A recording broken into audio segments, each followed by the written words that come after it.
Hi, it's Trial by Stone. Okay, so I am talking about today Werewolf of London. It is a kind of looked over werewolf movie from 1935. It is directed by Stuart Walker and stars Henry Hull. The makeup effects were done by Jack Pierce, who did not do the makeup effects. Actually, did he? Hold on. Um,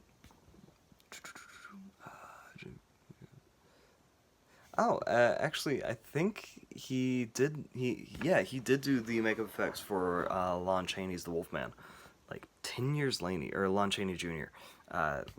Lon Chaney Jr.'s The Wolfman, which came out like 10 years after this, which is really interesting. This movie featured the first Hollywood mainstream film to feature a werewolf, which is really cool.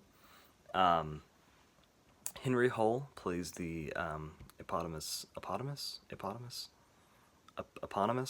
I don't know. He plays the he plays the werewolf of the film.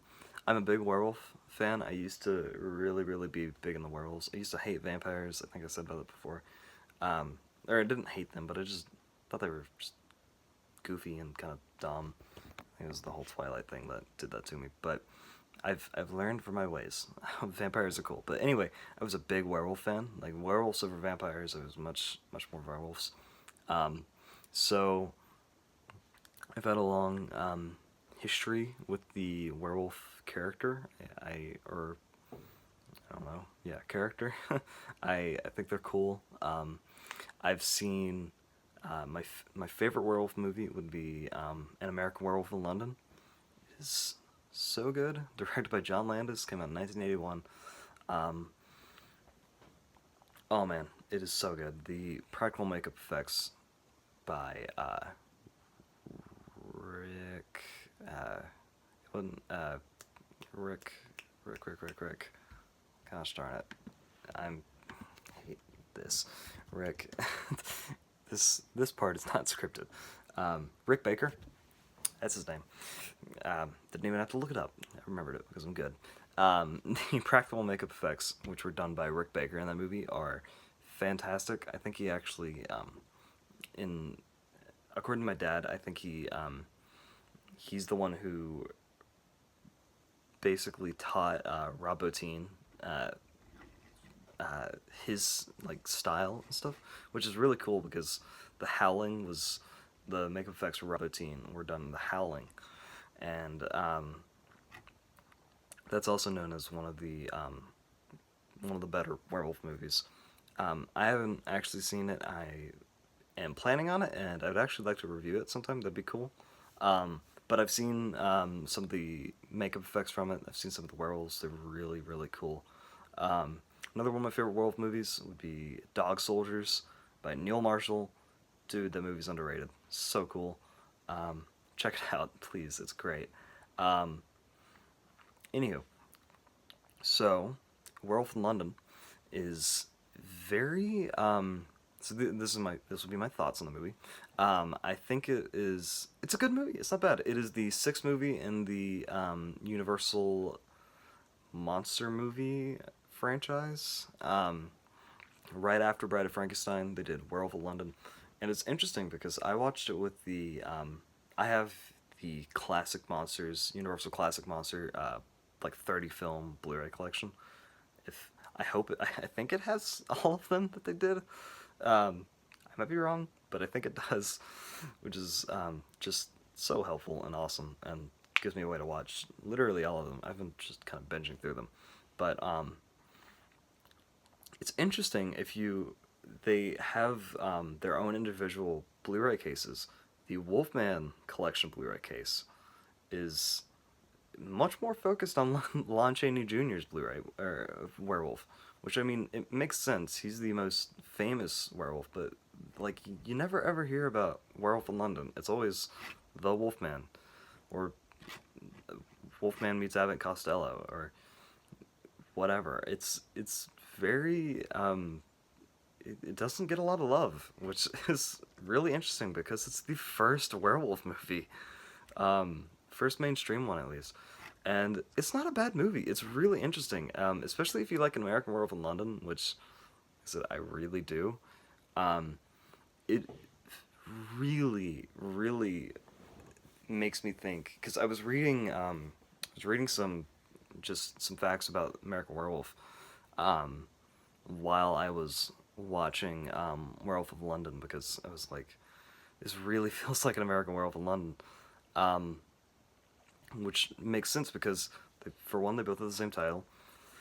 Um, Two, I know Landis was inspired by a lot of stuff. He originally did this film called Schlock, which is about this weird gorilla ape man who kidnaps this girl. I don't know. I want to watch it. I'm definitely gonna review it at some point.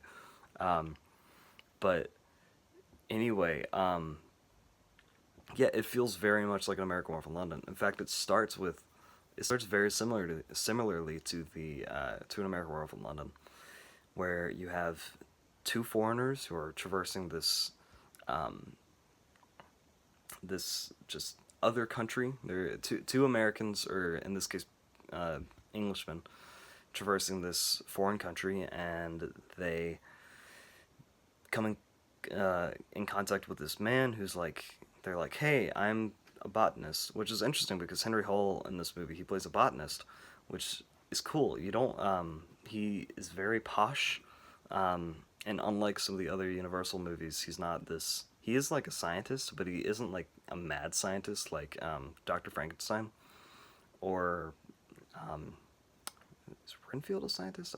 I don't remember. Um, Anywho, he's not this like mad scientist like some of the other characters in the Universal monster movies are. He's this like just this proper um, Englishman who's just doing research on plants. So he's looking for this famed plant. I presume it is wolfsbane. They don't ever outright call it that. I think they call it like a wolf's flower at one point, which isn't wolfsbane, but I think it pretty much is the same thing. And they come in contact with this guy, and they're like, "Hey, we're looking for this flower.